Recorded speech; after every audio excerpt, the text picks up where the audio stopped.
नाज़रीन, आप देख रहे हैं रेडलाइंस इलेक्शन स्पेशल। इलेक्शन का माहौल है, तमाम जमातें आपको बता रही हैं कि कैसे इलेक्शन कैंपेन के अंदर से वो नारे लगाएंगी, उसको ट्रांसलेट करेंगी उन प्लान्स में जिसके ज़रिए मुल्क की किस्मत तब्दील हो जाएगी।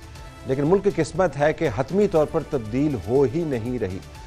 इलेक्शन करीब है, साल का अख्ताम है। हम पाकिस्तान की मईशत के खदोखाल ढालने वालों से बात कर रहे हैं और जानना चाह रहे हैं कि पिछला साल उनके तजर्बात कैसे रहे और आने वाले साल में नई हुकूमत से उनकी तवक्कुआत क्या होंगी। तो जिस मुल्क के अंदर इंडस्ट्रियल रेवोल्यूशन आता है उस मुल्क की किस्मत तब्दील होती है। तो हमारे पास तकरीबन तमाम स्टेक होल्डर्स यहाँ पर मौजूद हैं। सबसे पहले मैं तारुफ कराना चाहूँगा शहबाज राना साहब का, जो सहाफ़ी हैं, माहिर मईशत हैं, एक्सप्रेस न्यूज़ से इनका ताल्लुक़ है। ये मीडिया के स्टेक होल्डर हैं जो हमें बताएंगे कि कहाँ पर इनको सुकम लगता है बिजनेस और पॉलिसी के हवाले से। आपका शुक्रिया, आपने हमें ज्वाइन किया। साकिब रफीक साहब सदर है Rawalpindi chamber of commerce and industry के, आपका बहुत शुक्रिया, आपने हमें ज्वाइन किया। उनके बराबर में अजमल बलोच साहब सदर हैं ऑल पाकिस्तान ट्रेडर्स एसोसिएशन, आपका भी बहुत शुक्रिया। चौधरी नदीम राउत साहब साबिक सदर Rawalpindi chamber of commerce and industry और चेयरमैन है रवात इंडस्ट्रियल स्टेट, आपका भी बहुत शुक्रिया। और उनके साथ हमजा अनवार साहब बिजनेस डेवलपमेंट मैनेजर जायद लतीफ़ खान सिक्योरिटी, आपका भी शुक्रिया। हम उम्मीद करते हैं कि कराची से हमें अब्दुर्रहमान चिनाय साहब जो चिनाय ग्रुप को रिप्रेजेंट कर रहे हैं, new generation big ticket businessman, वो भी हमें ज्वाइन करेंगे। तो स्टार्टिंग विद यू, अगर मैं साकिब साहब आपसे बात का आगाज़ करूं, तो पाकिस्तान उस तरह तरक्की क्यों नहीं करता? अगरचे हम देखें तो पॉलिसी के एतबार से आपको हमेशा फेवरेबल लोग मिले हैं। नवाज शरीफ बिजनेसमैन, शहबाज शरीफ बिजनेसमैन, खाकान अब्बासी साहब businessman, Imran Khan businessman. Business तो ठीक किया ना उन्होंने, लेकिन वो बिजनेस फ्रेंडली हैं। फाइनेंस मिनिस्टर्स देख लें तो उसके अंदर भी आपको बिजनेस के लोग नजर आते हैं। कॉमर्स मिनिस्टर देख लें तो वो भी बिजनेस के लोग नजर आते हैं। तो पॉलिसी मेकिंग भी है, जरूरत भी है, तो हम फिर इनकलाब क्यों नहीं लाते? अच्छा, thank you very much Talat sahab, very valid question and very important question. Start with this program. हुआ क्या पिछले चंद सालों में या पिछले चंद दिहाइयों में? पॉलिसी ज़रूर बनी बट पॉलिसी की कंसिस्टेंसी नहीं बन सकी। हर आने वाली गवर्नमेंट ने, हर चेंज इन द ऑफिस, हर नए पर्सन इन द ऑफिस, एक पॉलिसी चेंज होती गई। मतलब क्या पॉलिसी चेंज, नजर बताएं ना, कौन सी चेंज? हमें तो कोई तब्दीली नजर नहीं आती। हमें एक्सपोर्ट्स बनाने के ऊपर काम करना चाहिए था। अब एक्सपोर्ट्स बनाने के लिए सबसे पहले क्या करने की ज़रूरत थी कि इंडस्ट्रियलाइजेशन को प्रमोट करने की ज़रूरत थी। वो किस तरह से प्रमोट हो सकती है? सबसे पहले कॉस्ट ऑफ डूइंग बिजनेस को कम करने की।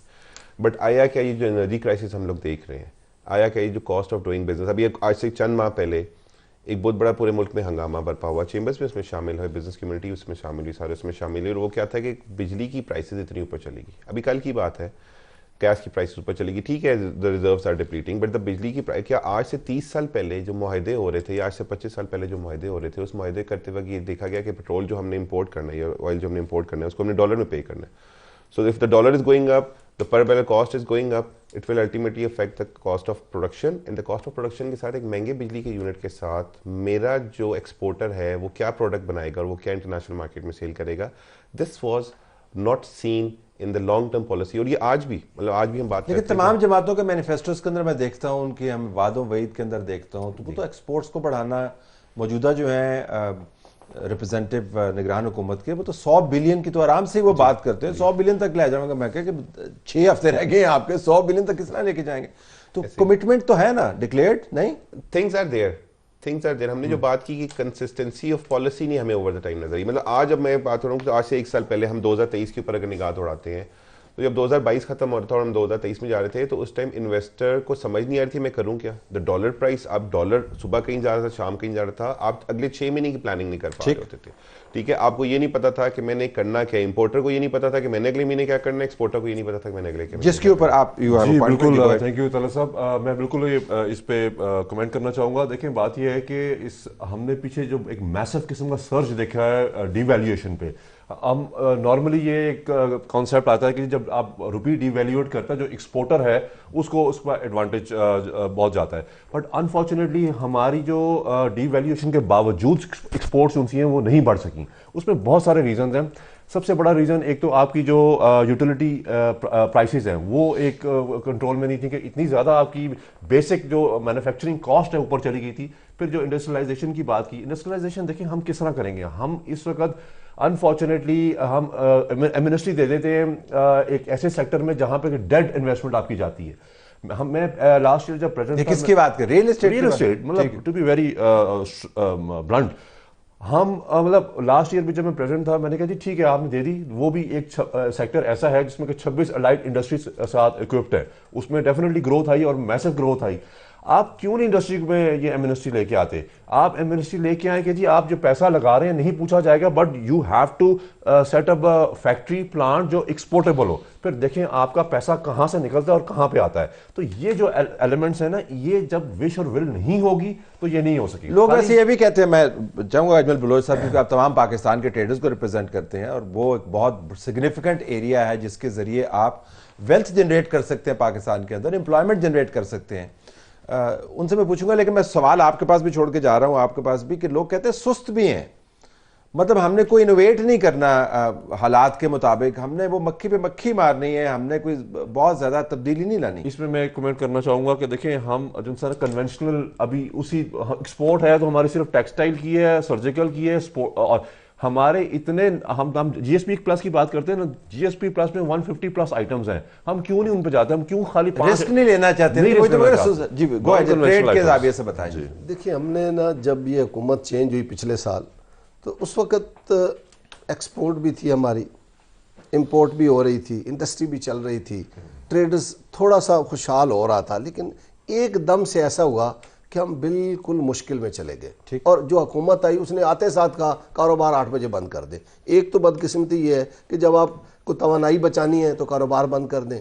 आपने लेकिन उसे कीता तो नहीं ना 8 बजे बंद? नहीं, स्मोक पे काबू पाना है तो दुकानें बंद कर दें। हमारे पास तरीका, वो तो वैसे ही चलती रही सर। वो कभी कभी पुलिस आई, वो शोर भी मचा, लेकिन हमने इसलिए बंद नहीं किया, हमने उनसे कहा कि तवानाई बचाने का ये तरीका नहीं। आप सही है, असर तो कोई ना हुआ ना। लेकिन बात यह है कि हमारे पास तो पैसे ही नहीं है। जब हम बिजली पीक आवर्स में जो दुकानदार बिजली इस्तेमाल करता है, सबसे ज्यादा महंगी बिजली खरीदता है, और वो पैसे किसको जाते हैं? ठीक, इन्होंने मुआहदे ही गलत किए हैं। बिजली बनाने वाली कंपनियां जो है वो बंद भी पड़ी रहे तो उनको पैसे इन्होंने डॉलरों में देने होते हैं। Let me here you Afzal साहब, गो अहेड, बताइए। बेसिकली सर, अगर मैं आपको स्टॉक मार्केट के हवाले से थोड़ा सा उस जाविये से आपको कुछ चीजें मैं बताना चाहूँगा। बड़ी जेन्युइन है स्टॉक मार्केट, वैसे मैं हमेशा शुबह में मुब्तला रहता हूँ कि डेफिनेटली सर उसका वाकई हकीकी इकोनॉमी से तल्लक है या अपने आप ही उतले होती रहती है? Sir definitely around 532 large scale companies are listed into the stock market. और आप अगर पिछले 3-4 साल उठा के देखें तो स्टॉक मार्केट ने बड़े क्राइसिस से जो है ना वो गुजरी है। 21 बड़े प्लेयर्स हैं सिर्फ उसमें। सर प्लेयर्स की बात अगर हम जहाँ तक के, तो मार्केट फोर्सेस जो हैं वो तो आपको पता है बहुत ज़्यादा है, लेकिन जो स्टॉक मार्केट के हवाले से अगर हम उस नज़र से देखें तो जो अनसर्टेनिटी जो होती है ना सर, वो हमारी मार्केट को, हमारी इकोनॉमी को सबसे ज़्यादा किल करती है। ये सियासी अनसर्टेनिटी की बात करें, पॉलिसी की अनसर्टेनिटी की बात करें, शख्सियत? सर पॉलिटिकल अनसर्टेनिटी जो होती है that leads to economical uncertainty, जिसमें साकिब साहब जिक्र कर रहे थे कि पॉलिसीज बनती हैं लेकिन उनको कंसिस्टेंटली लॉन्ग टर्म के लिए उनको जो है वो कंटिन्यू नहीं रखा जा सकता because of political uncertainty. Political uncertainty से तमाम जो मुश्किलात आती हैं वो सबसे पहले आप देख लें कि जब पॉलिटिकल अनसर्टेनिटी आई है, हमारी स्टॉक मार्केट्स भी गिरी हैं, हमारी इन्फ्लेशन भी राइज हुई है, और उसके अलावा दीगर मुश्किलात का सामना जो है वो हमें करना पड़ा है। आपकी एक डिमांड है कि गैर यकीनी की जो सूरत हाल है, चाहे पॉलिसी से मुतल्लिक हो, बयानात के हवाले से हो या सियासियात के हवाले से हो, वो खत्म होनी चाहिए। एग्जैक्टली अगर आप हम पिछले 3 मंथ्स को भी उठा के देख लें तो एक अनसर्टेनिटी थी डिफॉल्ट की। हमें स्टैंड बाय अरेंजमेंट हुआ जुलाई के स्टार्टिंग में, और उसके बाद से वो अनसर्टेनिटी जैसे खत्म हुई तो इन्वेस्टमेंट कॉन्फिडेंस बढ़ना स्टार्ट हुआ। अच्छा, इधर ही रुक गया जरा। नॉर्मली मैं आपसे शुरू करता होता हूँ, लेकिन मैंने कहा कि ये पहले हम जरा साउंड सारी ले ले, कम टू यू। हम टेक ऑफ नहीं करते, हम जो हमारा रनअप बहुत तवील हो जाता है, रनअप के अंदर हमें लगता है हम टेक ऑफ करने वाले हैं, लेकिन फिर हम टेक ऑफ नहीं करते। उसकी क्या वजह?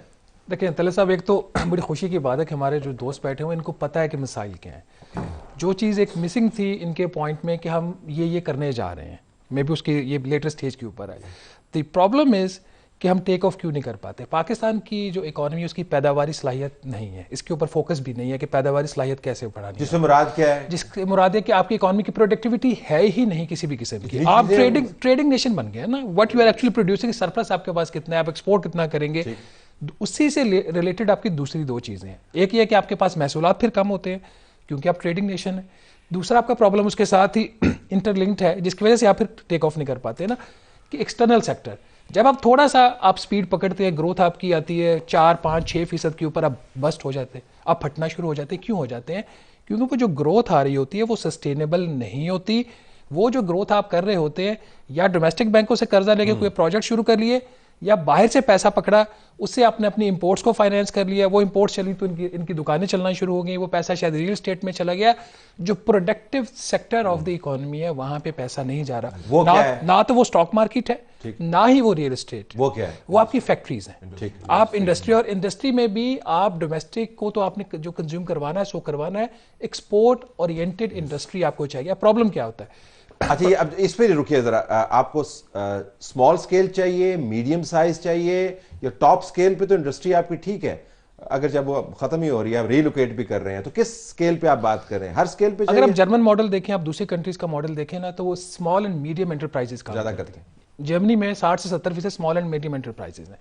ये जो छोटी फैक्ट्रियां होती हैं, जिसको ये कुछ कॉटेज इंडस्ट्री होती है, कुछ आपकी दूसरी होती है, ये ज्यादा नौकरियां देती हैं। ये उन लोगों को भी नौकरियां दे रही होती हैं जिनकी उतनी क्वालिफिकेशन, और मुकामी वेल्थ क्रिएट करते हैं, मुकामी वेल्थ क्रिएट करती है लोकल लेवल पे। डेफिनेटली देखिए, इसमें बड़ा आसान तरीका है। हम एक इंडस्ट्रियल स्टेट को जब डेवलप करने जाते हैं तो इट्स एक बहुत बड़ा प्रोसेस होता है। ईपीजीज, हम ये एसईजीज जो बनाते हैं, इंफ्रास्ट्रक्चर उसके लिए डेवलप करना पड़ता है, उसके लिए जगह लोकेट करनी पड़ती है। बड़ा सिंपल सा फॉर्मूला है। पहले इंडस्ट्रियल स्टेट में समझा देता कि व्यूअर को पता चले कि आप कहते हैं इंडस्ट्रियल स्टेट, वो हमारे यहाँ पे बहुत इस्तेमाल है क्या? ये इंडस्ट्रियल स्टेट क्या होती है कि जी आप एक जगह लोकेट करते हैं जहां पे इंडस्ट्री के एनवायरनमेंट क्रिएट किया जाता है, उसका एटमॉस्फेयर दिया जाता है कि वहां रोड्स उस हिसाब से होती हैं, यूटिलिटीज उस हिसाब से पहुंची होती है, ताकि वहां पर जो इंडस्ट्री प्लान्ड जगह ही है इंडस्ट्री को डेवलप करने जी, और टैक्स भी वहां पे छूट दी जाती है उस मशीनरी में। बड़ा आसान तरीकाकार है हमारे जैसे मुल्क में, जहां पे कि आप इतना लॉन्ग टर्म प्लान नहीं कर सकते क्योंकि हमारी कंसिस्टेंसी नहीं है। यहाँ पे आप छोटे छोटे क्लस्टर्स में कर लेना। आप देखें कि एक जगह जिस तरह वजीराबाद है या सियालकोट है, आप देख रहे हैं वहां पे एक इंडस्ट्री जो है वो बड़ी फ्लरिश कर रही है और एक्सपोर्ट ओरिएंटेड है।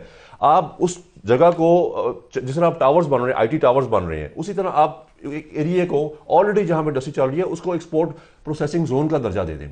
ये एक्सपेरिमेंट सिर्फ ये कोई नया नहीं है, हो चुके हैं, और इसमें आपकी कुछ रिक्वायरमेंट नहीं है क्योंकि आपका लॉन्ग टर्म प्लानिंग नहीं है, इसमें ऑलरेडी चीजें चल रही हैं। और आप उसका दर्जा जब देंगे उसका क्या एडवांटेज होगा?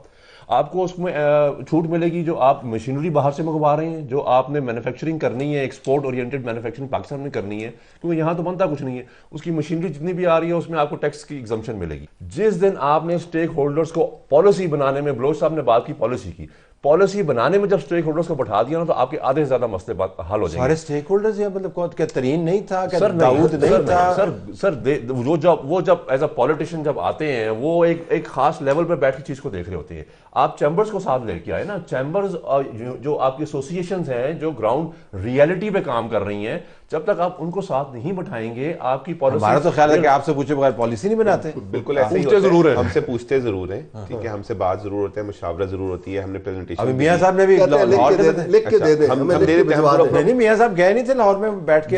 अभी लाहौर में भी गए हैं, सियालकोट भी गए हैं, expected to be going to other chambers as well. But unfortunately जब वो फाइनेंस बिल आता है, जब वो पास होकर सब कुछ निकल के आता है, तो उसमें there are certain surprises for us कि मतलब यार अच्छा हमने कुछ कहा वो चीज़ आगे ऊपर तक इम्प्लीमेंट नहीं हो पाती। Business community is very much happy with the SIFC जो बना, स्मगलिंग के ऊपर काबू पाया गया, यानी जिसके अंदर फौज का भी अब रोल है, 4-5 सेक्टर्स हैं उसके अंदर। ये 3 उसके डिफरेंट हेड्स बना दिए उन्होंने। क्यों पसंद है आपको वैसे? काम अच्छा हो रहा है। क्या आप देखिए, सबसे पहले डॉलर की प्राइस को कंट्रोल किया गया। मैं अभी देख रहा था, वो तो कह रहे हैं डंडा मार के कंट्रोल किया। ऐसे ही कह सकते हैं इसको, ऐसे ही कह सकते हैं। तो ऐसे नहीं आ रहा था ना, पॉलिसी से तो नहीं आ रहा। अभी हम चाहते हैं धंधे से कंट्रोल और डंडे से ना कंट्रोल हो, धंधे के जरिए आपने मार्केट फोर्सेस के जरिए कंट्रोल वो हो नहीं रहा था ना। ठीक है, 345 के करीब चला। But you're happy with this? Yes, we are very much happy. But जो फियर है कि बाद में when there will be a political turnover, हमारे वोट के साथ जब चीजें आ जाएंगी, तो क्या ये चीजें कंटिन्यू रहेंगी कि नहीं रहेंगी? क्या बिजनेस कम्युनिटी उस तरह से? अब मैं आपको बात करता हूँ, मैंने निगरान हुकूमत का रोमांस जब खत्म होगा तो फिर क्या होगा? मैं वही बात करता हूँ कि क्या आज आप मुझे कॉन्फिडेंस दे सकते हैं कि मैं एक इंडस्ट्री लगाने जा रहा हूँ तो अगले 15 साल तक वो पॉलिसी मुझे सपोर्ट करेगी? इन्होंने बात की, मैं कहता हूँ पाकिस्तान आज एक रिटेल मार्केट बन चुका हुआ है। क्यों रिटेल मार्केट बन चुका हुआ है? क्योंकि आहिस्ता हमने सोचा ही नहीं कि यार हमने अपनी प्रोडक्शन खत्म करके हमने चाइना से कुछ इंपोर्ट करके यहाँ पे डिस्ट्रीब्यूट करने को अपनी। Sir your take on this? Sir बात यह है कि हमें ना चाहिए ये था, जिस दिन मोटरवे बनाई थी ना, छोटी इंडस्ट्री का जाल बिछ जाना चाहिए था उसके इर्द गिर्द। बिल्कुल सही है। तब तो हम कहते कि ये फ्रेंडली गवर्नमेंट्स हैं। ठीक, सड़क बना दी उधार लेके, और अब भी हम कहते हैं 24% पे सूद पे कर्जा लेके हम कहते हैं अल्हम्दुलिल्लाह हमें कर्जा मिल गया है। और भाई बात ये थी कि हमें सी पैक ट्रैवल आप मोटरवे पे करते, जीटी रोड से नहीं जाते और जीटी रोड पे भी बना देते तो कुछ बना तो देते ना सर, कुछ नेटवर्क हमने किया ही कुछ नहीं है। चाइना ने तरक्की क्यों की है, छोटी इंडस्ट्री लगा के वो ये पेन भी बना रहे हैं। और अभी सी पैक का भी उनका यही मॉडल है कि जहां जहां से सड़क गुजारे हैं ये जो नेटवर्क क्रिएट हम खुद अगर उस वक्त लोगों को दावत दे देते कि कोई आपके टैक्स नहीं होगा, हम कस्टम फ्री आपको कर देंगे सरगोदा में, मंडी में, जहां जहां से भी गुजर रही है केपीके के अंदर, जहां सर लोगों ने बड़ी बड़ी बिल्डिंगें बना दी हैं हर शहर में, चाहे आप जिस मर्जी गांव देहात में भी चले जाए बनी खड़ी हैं, इंडस्ट्री कोई नहीं है। अगर ये इंडस्ट्री होती आज सारे लोगों को जॉब्स मिली होती, जिस तरह हम ताजरों ने कम से कम 4 करोड़ लोगों को, मैंने मतलब 1 करोड़ से ज़्यादा ताजर हैं और 4 करोड़ से ज़्यादा लोग मुलाजमत करते हैं इनके पास। आप टैक्स भी तो नहीं देते सर। देखिए बात यह है कि हम घर भी तो पाल रहे हैं ना, इधर टैक्स लेने वाले सारे पाल रहे हैं, भी टैक्स दे रहे हैं। टैक्स लेने वाले चोर बैठे हैं, वो नहीं लेते हैं, वो कहते हैं हमारी जेब में डाल दो। इनको पता है क्यों कहते हैं हमें दे दो, इधर खजाने में, आपको किस तरह खजाने में नहीं जाने चाहिए। आपको क्या पता जो आपने मुझे नहीं बताया? इनकी गहरी नजर होती है वहां पे, हम इनको अक्सर देखते हैं वहां पे। रिफ्लेक्ट करें ना इसके ऊपर बात करें। सर यकीन करें, मैं ईमानदारी से बात कर रहा हूं, मुझे 24 साल हो गए इस काम में। जितनी करप्शन एफबीआर के अंदर है ना, पाकिस्तान के किसी इदारे में, हम तरक्की कैसे करेंगे? सारे इदारे 600 अरब रुपए के खसारे में, 10 अरब से ज्यादा की चोरी। मैं नहीं कह रहा हूं, ये वजीर आजमों की स्टेटमेंट है कि 10 अरब से ज्यादा एफबीआर चोरी कर लेता है। इसी तरह कस्टम में जो बाकी ये जुल्म हो रहा है, क्या आप क्या कहते हैं ये रुक गई है? बहुत ज्यादा स्मगलिंग अब भी हो रही है, अब भी स्मगलिंग हो रही है। आपने उनका ख्वाब और मान ही तोड़ दिया। वो कह रहे स्मगलिंग नहीं, इन्होंने बात अच्छी की कि रुक रही है, वो रुक रही नहीं है, कोशिश हो रही है उसको रोकने। Things are improving, somewhere things are. चले अब उस पे आते हैं कि अल्लाह करे ऐसा हो, लेकिन नामुमकिन सी बात है। मुल्क को चलाने के लिए इंपोर्ट हो नहीं रही है। मुझे ये बताएं जो बाहर से चीजें खरीदने वाले लोग हैं, इंडस्ट्री क्या लगाएंगे आप? आपको टेक्नोलॉजी लेके आनी है, नहीं सर, एक सेक्टर हमारा अशराफिया का है जो लोकल चीजें नहीं खरीदता है, वो बाहर की चीजें खरीदता है। अगर अभी भी खरीदता है उसको टैक्स है। वो सर अभी भी खरीदता है, उनके पास पैसा बहुत है। एक ऐसा तबका है जिसके पास 8-8 करोड़ की गाड़ियां हैं, 50-50 करोड़ के बंगले हैं, टैक्स वो देते नहीं है। वो अब भी ये काम कर रहे हैं कि जो स्मगल शुदा सामान अब भी उनके पास मौजूद है। देखिए, एक तो बात इनकी बिल्कुल ठीक है, जो कंसिस्टेंसी इन पॉलिसी है ये बहुत ज़रूरी है। आप कोई भी कंपनी आती है, अपना कोई प्रोजेक्ट लेके आती है, अगर 6 माह बाद उसका टैक्स रेट चेंज हो जाएगा, इंटरेस्ट रेट चेंज हो जाएगा, आपका जो एक्सचेंज रेट है उसमें इतनी वेरिएशन आएगी, चाहे ऊपर या नीचे जिस तरफ भी, वो काम नहीं कर सकता। बट द प्रॉब्लम इज़ कि जो हमारे इस वक्त के हालात हैं, अगले 2 से 3 साल ये इनकन्सिस्टेंसीज रहेंगी। आप नए IMF के प्रोग्राम में जा रहे हैं, वो आपको उसकी अपनी रिक्वायरमेंट्स होंगी, आपको इसी किस्म की और चीज़ें देखनी पड़ेगी।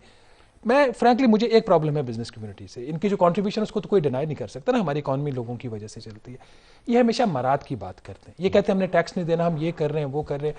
मुझे याद है 2013 में या 14 में इसहाक डार साहब ने वो 0.6% जब कैश विड्रॉल के ऊपर टैक्स लगाया था, तो इन्होंने कहा, जाके वादा किया कि इसको कम करवा लो, हम इतने लाख हमारे जो लोग हैं वो टैक्स नेट में आ जाएंगे। वो उतने लाख आज तक नहीं, अभी भी हज़ारों की बात हो रही है, सैकड़ों और हज़ारों की। The problem is tax amnesty either to the industrial sector और द रियल एस्टेट सेक्टर, दोनों सोल्यूशन नहीं है। हर सेक्टर को अपना बोझ उठाना है। होलसेल और रिटेल आपकी इकॉनमी का 19% है, टैक्स में कंट्रीब्यूशन इनकी 3% भी नहीं है। होता क्या है, आप, मैं और मैन्युफैक्चरिंग, खासतौर पर इस मुल्क में मैन्युफैक्चरिंग क्यों मर रही है, उसकी कंट्रीब्यूशन जो इकॉनमी में है वो तकरीबन 24% है, टैक्स वो दे रहा है 60% के करीब। तो ये जो मिसमैच है ना, वो इस वजह से है कि आपने इकॉनमी के अंदर एक कुछ आपने मुकद्दस गाय पैदा कर दी है, जो रियल एस्टेट भी है, जो स्टॉक मार्केट भी है, जो आपका ट्रेडिंग कम्युनिटी है वो भी है। अब हो ये रहा कि मेड इन पाकिस्तान होता है, चीज़ चाइना से इंपोर्ट होती है, यहाँ पे ठप्पा लगता है मेड इन पाकिस्तान का। हमारी बिजनेस कम्युनिटी ये भी कर रही है। अच्छा, इसके ऊपर भी आते हैं, और हमसे जो एक्सपोर्ट होकर बाहर जाती है उसके ऊपर किसी और की मोहर लगती है और वो फिर किसी और के नाम से बिक्री होती है। आपको मुकद्दस गाय का दर्जा दे दीजिए। मैं जरा ब्रेक के बाद वापस आता हूँ कि क्या वाकई स्टॉक मार्केट भी मुकद्दस गाय में आती है? After this break.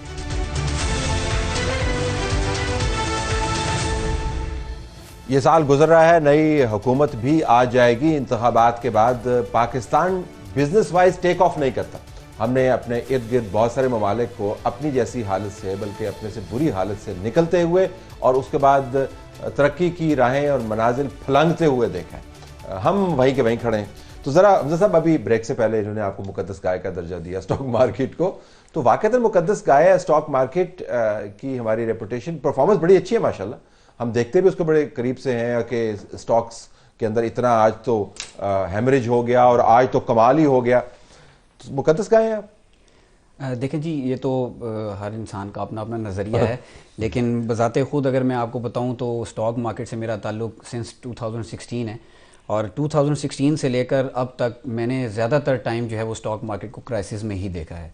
बहुत एक शॉर्ट टर्म पीरियड ऐसा आता है जिसमें इन्वेस्टर कॉन्फिडेंस थोड़ा सा बढ़ता है, कुछ सेंटिमेंटल चेंजेस आती हैं, उसकी वजह से स्टॉक मार्केट बढ़ती भी है। इधर रुक जाए, ये चेंजेस को ड्राइव क्या चीज़ करती है, ज़रा उसके ऊपर बात करें तो क्या पॉजिटिव सेंटिमेंट क्या होता है? पॉजिटिव सेंटिमेंट्स इस तरह होते हैं कि अगर आपके कंट्री के अंदर अनसर्टेनिटी ऑलरेडी चल रही है, लाइक मैंने अगर पहले भी एग्जांपल एक अगर IMF की कोट की थी कि हमारे स्टैंड बाय अरेंजमेंट नहीं हो रहा था, जैसे जैसे वो चीज़ें होती गई एक स्टॉक मार्केट में इन्वेस्टर कॉन्फिडेंस बढ़ता गया। नंबर 1 के आपके जो गैर यकीनी सूरत हाल है एग्जैक्टली मैक्रो इकोनॉमी के हवाले से, वो दूसरा इसके अलावा फर्स्ट ऑफ ऑल तो हमारे सामने पॉलिटिकल अनसर्टेनिटी आ गई, उसके बाद political uncertainty leads to economical instability, और इकोनॉमिकल इंस्टेबिलिटी जब आपकी कंट्री में होती है तो कोई भी इन्वेस्टर आपका इन्वेस्टमेंट करने को रेडी नहीं होता।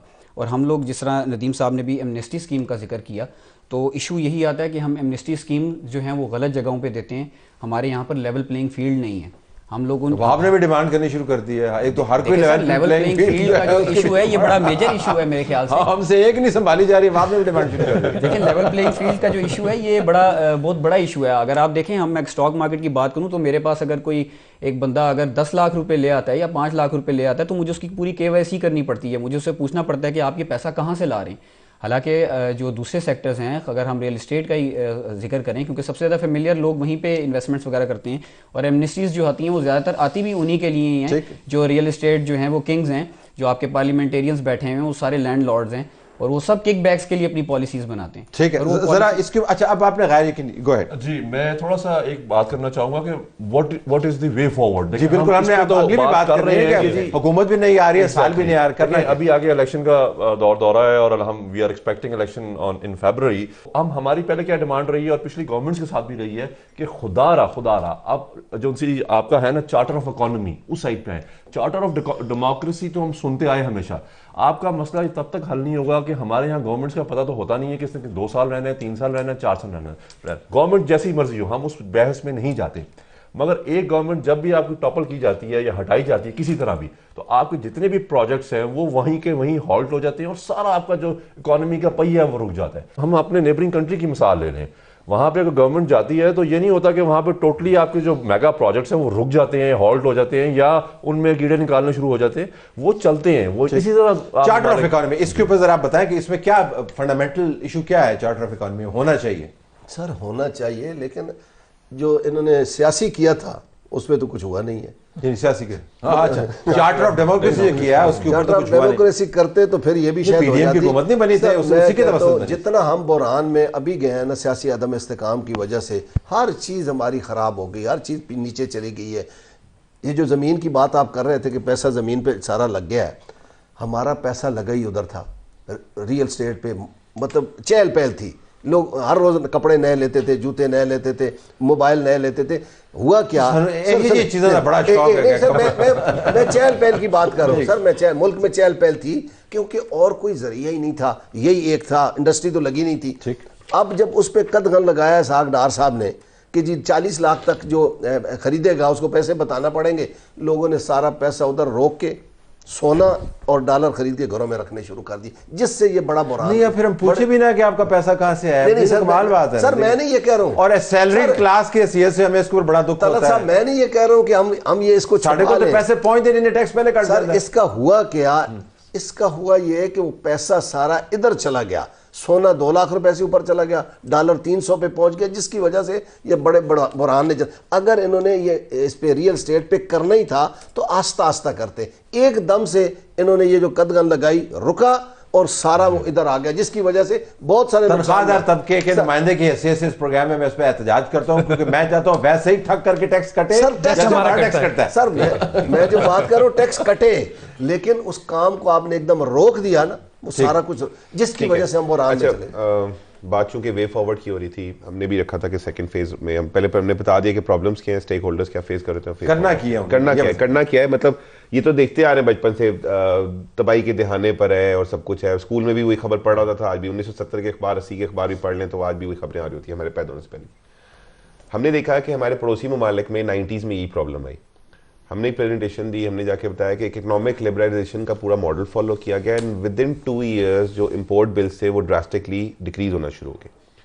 सो हमें क्या प्रॉब्लम है कि हम उन मॉडल्स को अडॉप्ट नहीं करते। इस वक्त दुनिया की कुछ कामयाब इकोनॉमीज जो हैं उन लोगों ने इकोनॉमिक लिबरलाइजेशन में है क्या, रेटिविज्म को ख़त्म कर दिया, ब्यूरोक्रेसी को थोड़ा सा ख़त्म कर दिया, लाइसेंसिंग लेना, एनओसीज लेना आसान कर दिया। बीएफसी ने किया। इंसेंटिव्स की आप बात करिए, इनेबलिंग आपने माहौल पैदा किया जिसके अंदर आप बिजनेस करना आसान है। सेलिब्रिटी से कि चिन्नॉय ने हमें ज्वाइन कर लिया कराची से। जी कैन यू हियर अस चिन्नॉय साहब? आई कैन हियर यू जी। अब हम प्रोग्राम के उस हिस्से में जिसमें हमने बताना ये है कि बिजनेस को तरक्की देने के लिए और सहूलत मुहैया करने के लिए ताकि ये मुल्क जो है अपने दरीना मसाइल में से निकले, नए साल के हवाले से और नई मुमकिना हुकूमत के हवाले से हमें क्या करना है, तो आपकी क्या तजवीज़ है? मतलब पहला स्टेप क्या होना चाहिए मामलात को आगे ले जाने के लिए? गो हेड।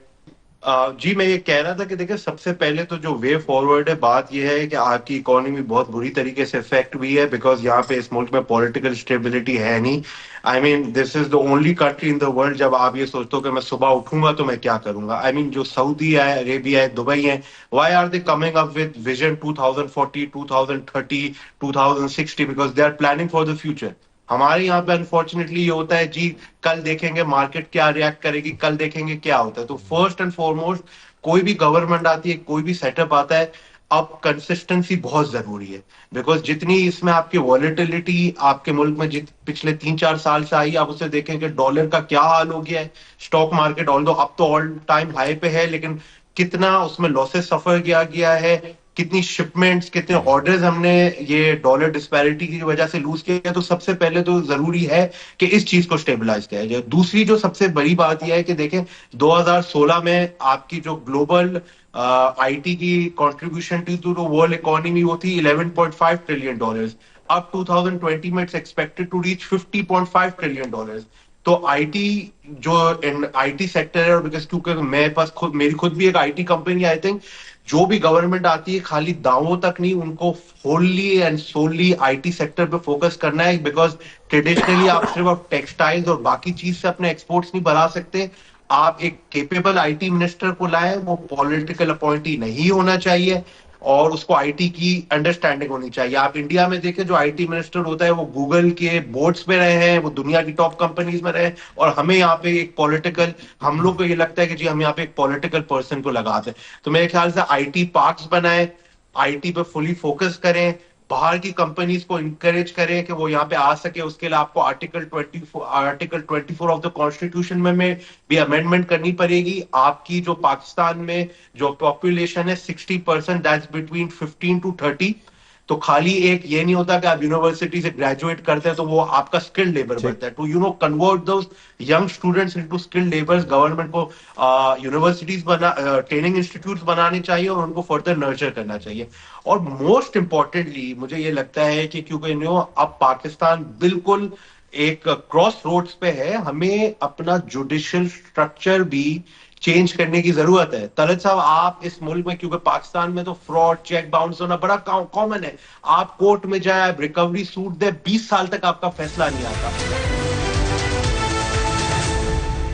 जरा इसके ऊपर क्लोजिंग की तरफ हम आते हैं और एक राउंड और करेंगे, but your take on this. अभी तक जो बात है, इन्होंने जितनी भी बातें की वो बहुत अच्छी बातें, और यही एक आपका हल भी है। पहली 2-3 जो चीज़ें ये करनी, जो भी अगली गवर्नमेंट आती है आफ्टर इलेक्शंस, उसको 5 साल तक चलने दें, 6 माह बाद उसकी लेग पुलिंग ना करें। 5 साल अगर कोई भी गवर्नमेंट, इवन प्राइम मिनिस्टर भी, जब अगर वो खुद ना चलना चाहे तो नहीं, वो फिर आपको फैसला करेगा। वैसे मैं कहता हूं हुकूमत की परफॉर्मेंस भी होती है, ठीक है, और लोगों के पास फिर भी 5 साल चले। ममालिक के अंदर होता है, मतलब हिंदुस्तान में कितनी कोलिशन हुकूमतें आई थी 90s के बाद। देखिए, अगर बरतानिया के अंदर आप देख लें, अब तो वो उनके, हमें कंसिस्टेंसी चाहिए। बिल्कुल, अच्छा, पॉलिसी कंसिस्टेंसी तब तक नहीं है जब तक आपकी एक किचन कैबिनेट बैठी नहीं है 5 साल के लिए, वो काम नहीं कर रही। नया पहले ये होता था कि आपकी इकोनॉमिक पॉलिसी चेंज होती थी हुकूमत चेंज होने से, अब इकोनॉमिक पॉलिसीज चेंज हो रही है एक ही पार्टी के दूसरे वजीर खजाना आने से। वो दूसरी पार्टी का भी इंतजार नहीं करती, दूसरी गवर्नमेंट का भी इंतजार। ये यूनिक वैसे तब्दीली आई है पाकिस्तान में। कंसिस्टेंसी हमें पहले पार्टी की वजह से होता है, पार्टी के अंदर ही नवा बंदा आ जाता है, नवा बंदा है। दूसरी चीज ये, एक थोड़ी सी मैं बात इनसे डिसएग्री करूंगा, सिर्फ आपको आईटी या सर्विसेज शोबे के ऊपर रिलाय नहीं करना। क्यों? एक्सपोर्ट्स के लिए ठीक है, आप उसके लिए कीजिए। पाकिस्तान में अनएम्प्लॉयमेंट बहुत ज्यादा है और जो नौकरियां हैं वो आपको मैन्युफैक्चरिंग देगी, तो मैन्युफैक्चरिंग को प्रायोरिटी देनी पड़ेगी, but priority does not mean कि आप उनको कोई टैक्स एमनेस्टी उठा के दे दें, इंसेंटिव्स दें। तीसरा आपका जो स्ट्रक्चर्स हैं, टैक्सेस के स्ट्रक्चर उनको ठीक करें, जो नहीं दे रहे उनसे लें, जो ज्यादा दे रहे हैं उनका कम करें, उसके साथ ही जो अखराजात हैं उनको ठीक करें। जब आपका ये मॉडल ठीक हो जाएगा तो आहिस्ता आहिस्ता जो एक नेगेटिविटी का एक पर्सपेक्टिव पाकिस्तान के ऊपर हमेशा रहता है वो कम होना शुरू हो जाएगा, बट ओवरनाइट कुछ नहीं होगा। अच्छा, मैं एक अगर लास्ट राउंड अप करना है, वो है बड़ा अहम, क्योंकि मैं उसको पोस्टपोन नहीं कर सकता और आपसे मुख्तसर जवाब चाहिए। आने वाले इंतखाबात के हवाले से आपके जहन में क्या आता है कि स्टेबिलिटी आएगी, गैर यकीनी बढ़ेगी, क्या है, या आप अभी भी अबहाम में हैं? अगर आप मेरे दिल की बात सुनना चाहते हैं तो मैं चाहूंगा वही सुनने के लिए बुलाया, क्योंकि वो इकोनॉमी तब तक स्टेबल नहीं होगी जब तक पॉलिटिकली स्टेबल नहीं है। बात हुई चार्टर ऑफ इकोनॉमी भी, हम कब से कह रहे हैं, तमाम चेंबर्स कह रहे हैं, रावलपिंडी चेंबर ने होस्ट किया, 65 चेंबर्स के प्रेसिडेंट आए, हमने एक मुतालबा किया कि सब बैठ जाएं, टफ डिसीजन ले लें। बिजनेस कम्युनिटी कुर्बानी देने के लिए तैयार है, but long term tough decision ले लें, अगले 15 साल के लिए टफ डिसीजन ले लें, हमें बता दें क्या करना है क्या नहीं करना, मुल्क को क्राइसिस निकालने के लिए हम लोग तैयार हैं। Without a good economy there is no defence. हम ये नहीं, 8 फरवरी के बाद के मुझे बताया। 8 फरवरी के बाद आपको क्या दिल में क्या खदशा क्या है? उम्मीद तो है कि जो जिस तरह अभी एक मॉडल चल रहा है, आर्मी भी इन्वॉल्व हुई हुई है, CFCs भी एक हाइब्रिड मॉडल के ऊपर चल रहा है, उम्मीद तो है कि आगे इन चीज़ों को ठीक करने की ज़रूरत पे सारे साथ चलेंगे। हमें क्या उम्मीद है? हमें उम्मीद है कि पॉलिटिकल स्टेबिलिटी होगी। हमें ये लग रहा है कि पाकिस्तान ने जो टफ डिसीजन लेने थे ले लेंगे। जो बिजनेस कम्युनिटी है उसको ऑन बोर्ड रखा जा रहा है, उम्मीद है जी। मैं बहुत साहब आप जरा बताइए इसके। देखिए जी, निगरान हुकूमत का काम है फ्री एंड फेयर, तमाम सियासी जमातों को खुला माहौल मिले और सारे इलेक्शन में हिस्सा लें। ठीक, ये इससे बहुत लोग मुतमईन होंगे। और अगर मुतनाज़ा इलेक्शन हो गए तो फिर वो उसी मुश्किलात में। और जो आ जाए गवर्नमेंट, वो बराए मेहरबानी तमाम इदारों में करप्शन खत्म करे और अच्छी पॉलिसियां बनाए, अच्छाई की तरफ ले जाए। विजुअल थिंकिंग है जी, दिल तो बहुत कुछ करता है, बट दिमाग जब सोचते हैं तो फिर बहुत सारे इफ्स एंड बट्स आते हैं। पहले दिमाग की बता दें, फिर दिल की बताएं। दिमाग की ये बात है कि जी जिस डगर पे हम चल रहे हैं कुछ चेंज नहीं होने वाला। I am really sorry, but सूरत हाल कुछ ऐसी ही नजर आ रही है। जिस किस्म के हम इलेक्शंस की तरफ जा रहे हैं, जो सूरत हाल है, आई विश कि अल्लाह करे कि मैं आपको एक बात बताऊं, जिससे अभी साकिब ने एक बात की थी, अभी जो इस वक्त चीजें हो रही हैं, इस बेशक इंटर्म गवर्नमेंट है जो भी है, बट एटलीस्ट स्टेक होल्डर्स को साथ दिया जा रहा है। I will also agree with Nadeem साहब, बिकॉज दिल की ख्वाहिशात और दिमाग की ख्वाहिशात से अब हमें थोड़ा सा साथ लेके चलना आगे चल के सर थोड़ा सा हमें देखना पड़ेगा, थोड़ा सा आगे चल के देखना पड़ेगा, थोड़ा सा रियलिस्टिकली देखना पड़ेगा चीज़ों को। हम अल्लाह ताला से दुआ कर सकते हैं, हम होप कर सकते हैं कि अल्लाह करे जो बातें हम यहाँ पर बैठ के कर रहे हैं या जो डेली रात को प्रोग्राम्स के ऊपर चल रही होती हैं और हम लोग उन चीज़ों को देख रहे होते हैं कि अल्लाह करे ऐसा हो जाए, XYZ गवर्नमेंट आ जाए और उसके आने से ये चेंजेस हो जाएं। बस अब वो आगे चल के होनी चाहिए। X किया है या Y किया है या Z किया है सर?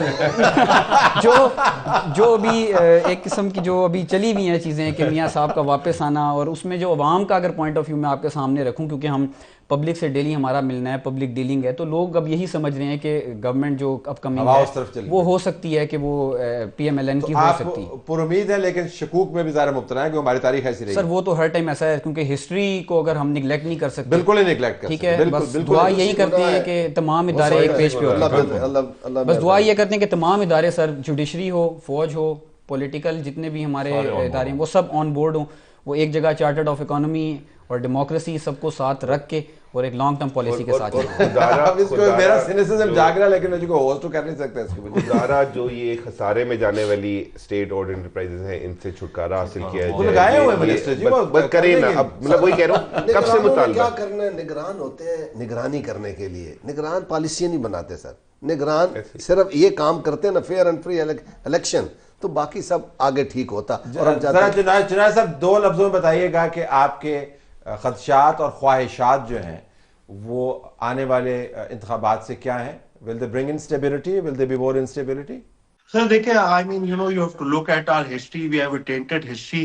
बातें तो इलेक्शन से सब पहले अच्छे करते हैं कि चार्टर ऑफ इकोनॉमी होना चाहिए, but when it comes to that, जब सरकार आ जाती है, जब बाकी चीज हो जाती है तो लोग भूल जाते हैं। But however I am a bit optimistic this time, because मैंने 2-3 high level business conferences IT पे, माइंस एंड मिनरल्स पे अटेंड की थी, जिसपे द पावर्स टू बी, वहां पे मैंने एक उनमें चेंज जरूर देखा था कि they want consistency, and I hope कि they transfer this into action. और आखिरी में बस मैं ये भी बोलूंगा कि एक चीज जिसने बहुत ज्यादा नुकसान पहुंचाई है, बिकॉज अब हमने देखा है 2013 ऑनवर्ड जो पार्टी हारती है धरने वाले ड्रामे शुरू हो जाते हैं। ये जो धरने वाले ड्रामा है इसको भी क्रिमिनलाइज करके रोकना पड़ेगा कि भाई जो भी जीते, जिसको भी अवाम ने मैंडेट दिया, आप उसको पॉलिसीज बनाने दें, आप उसको चलने दें, आप उसकी पॉजिटिव क्रिटिसिज्म करें, लेकिन ये कोई तरीका नहीं है कि आप रोडों पे आकर उसको चलने नहीं दें। That's the way forward. जी नहीं, ही इज़ राइट, लेकिन बात वही है कि आपको जो IMF का प्रोग्राम है उसको पर्सपेक्टिव में रख के आपको इकोनॉमिक रियलिटीज को एलिफेंट इन द रूम बिल्कुल बाईपास क्योंकि एक जो हनीमून पीरियड कहा जाता है ना, उसका मतलब ये नहीं आता तो आते हुए सब कुछ ठीक कर देगी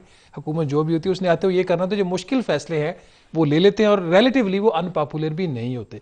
तो इलेक्शन के बाद उसकी तैयारी कीजिए, अगले बजट तक जो अगला IMF का प्रोग्राम आएगा वो इससे ज़्यादा टफ आएगा और इसमें कंसिस्टेंसी चाहिए होगी। चार्टर्ड ऑफ इकोनॉमी जो है, मैं इसको नहीं मानता। हर पॉलिटिकल पार्टी की जो आपने बात की है उसका अपना एक विजन होता है, उसका अपना एजेंडा होता है, उसको इंप्लीमेंट करना चाहिए। करप्शन का जो नैरेटिव है वो दफन कर देना चाहिए। उसकी वजह कि करप्शन ने पाकिस्तान को इतना नुकसान नहीं पहुंचाया, करप्शन के नैरेटिव को इस्तेमाल करके जो पाकिस्तान को नुकसान हुआ वो उससे कहीं ज्यादा। लेकिन जो इदारों के अंदर मामलात उनको दुरुस्त लाजमी करना, इंस्टीट्यूशंस के बगैर गवर्नेंस रिफॉर्म जरूर कीजिए। गवर्नेंस मैं बस जल्दी साहब आपको कहूंगा कि चलते चलते कि आप रवाद धरना स्टेट भी एक डेवलप करें, जिसके अंदर आप सिर्फ कहेंगे कि धरने के ऊपर ये टैक्स फ्री धरना हम यहाँ पे ऑफर कर रहे हैं, यहाँ पे सहूलियात भी मुहैया है, कैंप शैम्प भी यहाँ पे आप लगा सकते हैं, इधर धरने करें, सड़कों को आप खुला छोड़ दें। Have to leave it there. आपका बहुत शुक्रिया, इजाजत चाहते हैं, अल्लाह हाफिज।